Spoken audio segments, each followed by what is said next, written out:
Hey everyone, welcome back. Relationships, they can be a beautiful, messy thing, right? And sometimes money gets thrown into the mix. Yeah, exactly. Lending money to a romantic partner. Oh, yeah. Tricky territory. Big time. It's a question we all dread facing, right? Should I, shouldn't I? Right. So today, in this deep dive, we're gonna try to tackle that. When does it actually make sense to lend money to your partner? It's such an important topic because, so much relies on communication and trust. Oh, absolutely. And, a lot of those money matters can bring up unexpected issues in a relationship. Right. So we've got a ton of questions today, like how long should you wait, Yeah. right, before you even consider lending money? Yeah. Is there like a magic number? Like, okay, we've been together for a year now, it's fine. Or 6 months, or what is it? Is there a rule? Right. Yeah. Unfortunately, there isn't a hard and fast rule, Okay. So what do we look at then? It's about, have you built the strong foundation? Do you understand your partner's financial history? Right. So like their spending habits, their debts, savings goals, that kind of stuff. Exactly. Are they generally good with money, or do they have a track record of, maybe not making the best financial decisions? Yeah. Okay. That makes sense. But, thinking about it, how do you even start those conversations? They can be super awkward. They can be. It's not like you want to just, over dinner be like, "So, honey, tell me about your credit score." All right. Exactly. But you can find organic ways to bring it up. Maybe you're talking about saving for a vacation or, even just like a small purchase and just sort of gauge their reaction, see how they talk about money. Okay. Yeah. I like that. Ease into it. Exactly. So let's say we've done that. Yeah. We've talked. We're feeling pretty comfortable with their financial history. And then, bam, they ask for a loan. Okay, so then you really got to understand the why. Why are they asking?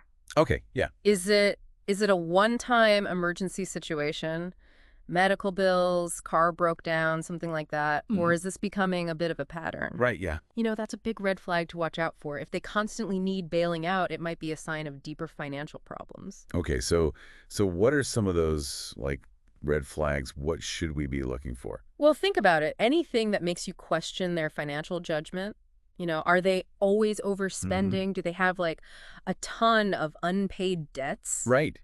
Always borrowing from friends and family. Exactly. Yeah. Those are some things to watch out for. Okay. Okay. Now let's flip the script for a sec.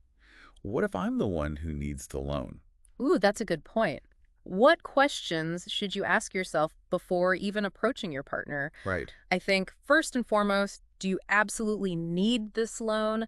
Have you, looked at all your other options, budgeting, maybe talking to a financial advisor? Yeah. And are you prepared for the potential impact, emotionally that this could have on your partner? And on the relationship, right? Absolutely. Because money, it's not just about dollars and cents, it's very emotional. Oh, absolutely. And, our sources really emphasize the importance of protecting yourself. Oh, yeah. Even when you really trust your partner. Absolutely. It's about, finding that balance. Yeah. Love, financial responsibility. Exactly. And, this is where having things in writing is super important. Okay. Now, I know it might not seem very romantic. Yeah, a contract, right, with your sweetheart. Right. But it's not about mistrust. Think of it more as a safety net. Right. Okay. So everyone's clear on the terms, the repayment plan, and all that. Yeah. Like, what happens if things go wrong? Because, let's be honest, sometimes they do. Right. So it's almost like we're talking about treating it like a mini business deal.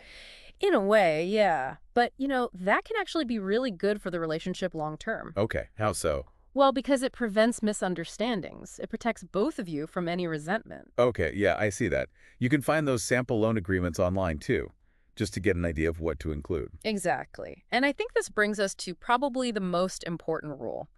Only lend what you can afford to lose. Ooh, that's tough. It is. It is. But think about it. What happens if things don't go as planned and you lent more than you could really afford? Yeah, that's going to create problems. Huge problems. Resentment, damage the relationship. Exactly. Okay, so we've gone through all that. We've considered everything, agreed on the terms. The money's changed hands. What's next? The communication can't stop there. Right. It's not a one and done thing. Exactly. Okay. Check in with your partner. Not to nag, but just, see how things are going. Just to show you care. Exactly. So, big takeaways here, folks. No magic formula. Right. But hopefully this deep dive gave you some things to think about. Yeah. Some tools to use when navigating these tricky waters. Because ultimately it's a personal decision. It is. And I'll leave you with this. Before making that decision, imagine the roles were reversed. How would you feel if your partner asked you for a loan? Ooh, that's a good one. Food for thought. It is. It can really give you a new perspective. Awesome. Well, that's all the time we have for today. Thanks for joining us. Until next time.